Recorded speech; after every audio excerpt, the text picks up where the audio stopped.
Arvind, how was your way of getting selected? You first, because I think you sat for placements twice, right? First for drill and then for Not exactly. I didn't exactly say for the BSF placement thing because I was already in the BSF Mumbai office. My placement story was not exactly my placement story.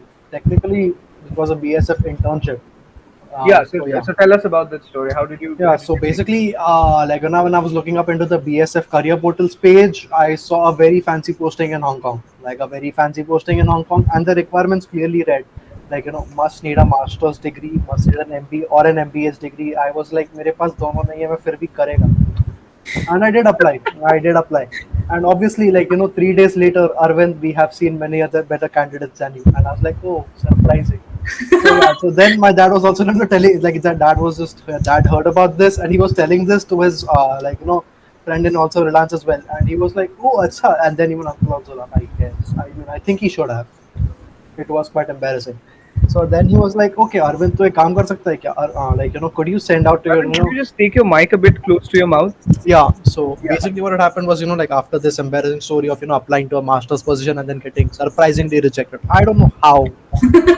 I don't know. I think I missed a degree or two, maybe. It is just up to subject, I guess. So yeah. So then after that, like Uncle just told me, could you just write an application to this HR person I know in BASF, and then if they have any openings, then they'll get back to me. So when I forwarded my CV to them, they held a preliminary interview with me as in like where exactly do my interests lie? Is it in R&D? Is it in process engineering? Or is it in business development? And I told them I'd like to venture into business development. And then they were like, okay, then we'll see if there's any active positions in if there's any active position in that venture anywhere. And luckily at that time there was one. So so I got a call back from them again that stating that Arvind, you have an interview scheduled at this time in the BSF Mumbai office, and my interview was held by Lakshmish Prabhu sir. He's currently the business director for Care Chemicals. And then so the whole interview process happened as like Arvind, by this field and all that. So they were pretty clear on wanting me for they were pretty clear that if I was selected, I would be given this particular project. So how comfortable I was. So even they were looking out if I wanted this thing or not. So yeah, then after that, then I got assigned my department, and then like the entire internship happened in the February to May division as such.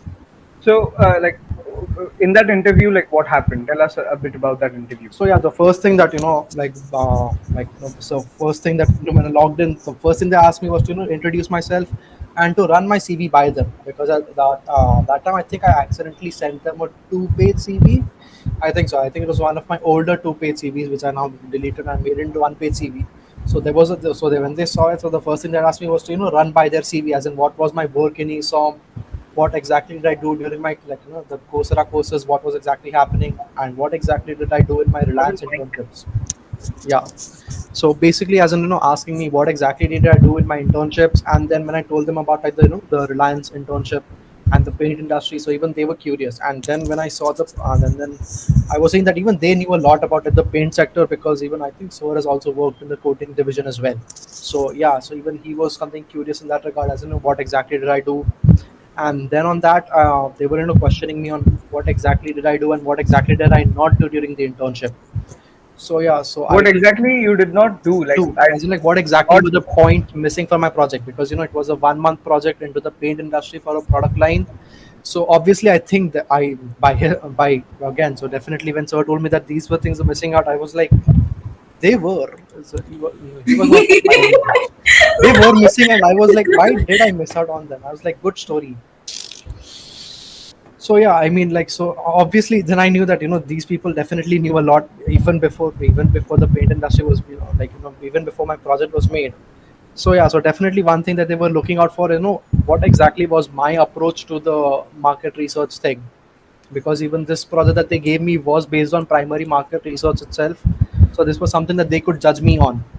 So then after that, then they questioned me what exactly did I write during my articles in ESOM, and why writing or speaking as such.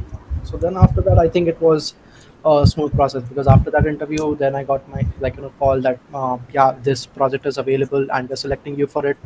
and then yeah, the basic registration and all that. And any technical questions like tell me something about mass transfer or heat transfer or Nothing this, of that sort. No, nothing. because yeah, the company, like even this is not something that you see in every role. Like the questions that you're asking is available. Like they definitely do ask these students, but since the role was in around revolving around business development, so yeah, they did not ask me any of the technical questions in that regard. But if you're sitting for like let us suppose that Shell comes in for their R&D positions, then definitely people shouldn't be surprised that oh my god, they asked us these technical questions like what is mass transfer, what is the significance of the first law of thermodynamics, what is the significance of the third law of thermodynamics. One shouldn't be surprised. So one should be, for example, even when I think Nestle is also currently coming into our campus, and I think that is for the role of a technical trainee. So I wouldn't be surprised if they ask candidates about the, like what exactly is mass transfer, where exactly does it find its application.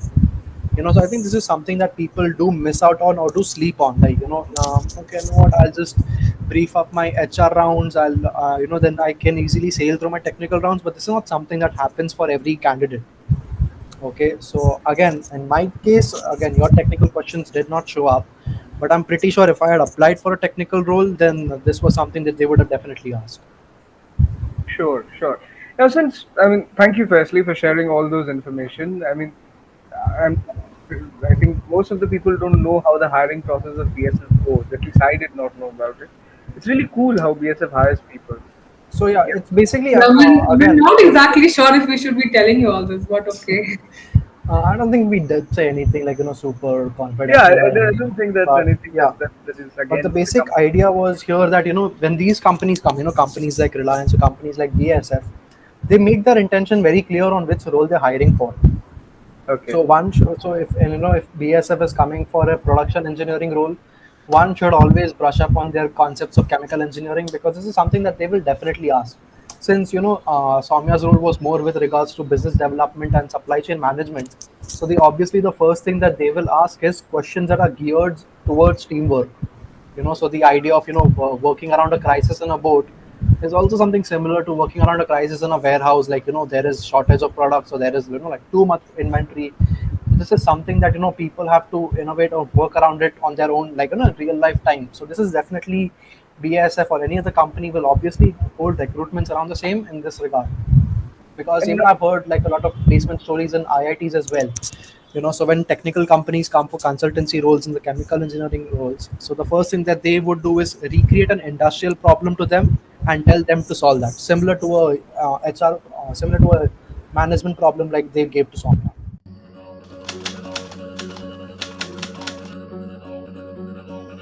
hi, this is Tunir. We hope that you enjoyed this video and found it useful. Please do feel free to let us know your thoughts, your ideas on the same in the comment section. If you enjoyed our video, please do like and share it as much as possible.